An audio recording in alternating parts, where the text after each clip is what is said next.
তুমি আসবে বলে। রাহুল, যখন তুমি খুব ছোট ছিলে, খুব ছোট্ট, তোমার মা তোমাকে আমার হাতে তুলে দিয়ে চলে যান। যখন আমি তোমাকে কোলে পিঠে করে মানুষ করতাম, তখন থেকে আজ অব্দি একদিনের জন্য আমি তোমার খারাপ চাইনি। তোমার কোনো ক্ষতি আমি চাই চিরটাকাল যা করেছি তোমার ভালোর জন্য করেছি। আজ অব্দি যা করেছি তোমার ভালো চেয়েই করেছি।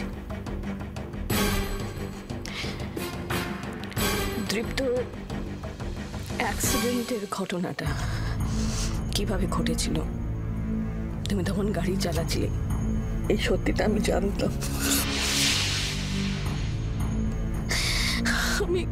আমি তখন বুঝতে পারিনি কি করব, অথচ আমি মা হয়ে এটা বুঝতে পারছিলাম যে আমার ছেলেটা খুব যন্ত্রণায়, খুব কষ্টে আছে, খুব কষ্টে। ছেলেটা দিনের পর দিন একটা অপরাধ বোধ তোমাকে কুড়ে কুড়ে খাচ্ছিল, সেটা আমি বুঝতে পেরেছিলাম। আমি জানতাম তোমাদের ভালোবাসায় একটা ফাঁদ থেকে গেছে, তোমার ভালোবাসায়, সেটা আমি দেখেছি,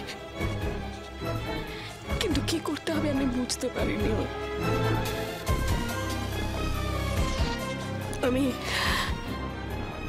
আমি চেয়েছিলাম যাতে তুমি এই যন্ত্রণা থেকে বেরিয়ে আসো,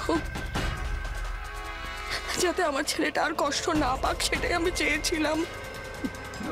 রাহুল, রাহুল, রাহুল, বিশ্বাস করেছিলাম, বিশ্বাস করেছিলাম। কে আমার চাওয়াটাই কি খুব ভুল রয়ে গেছে? খুব ভুল করেছি আমি আমার সন্তানের ভালো চেয়েছিলাম, যাতে আমার সন্তানটা কষ্টে না থাকে। এর বাইরে আমি কিছু চাইনি। তাই জন্য তুমি কর্নেল আঙ্কেলের নামে একটা মিথ্যে মামলা সাজালে আমার বিরুদ্ধে। ভাবলে এই মিথ্যে মামলা করে তুমি আমাদের দুজনকে এক করে দেবে। মানতে পারছি না মা, এই মিথ্যে আর এই মিথ্যে যুক্তি দুটোর একটা মানতে পারছি না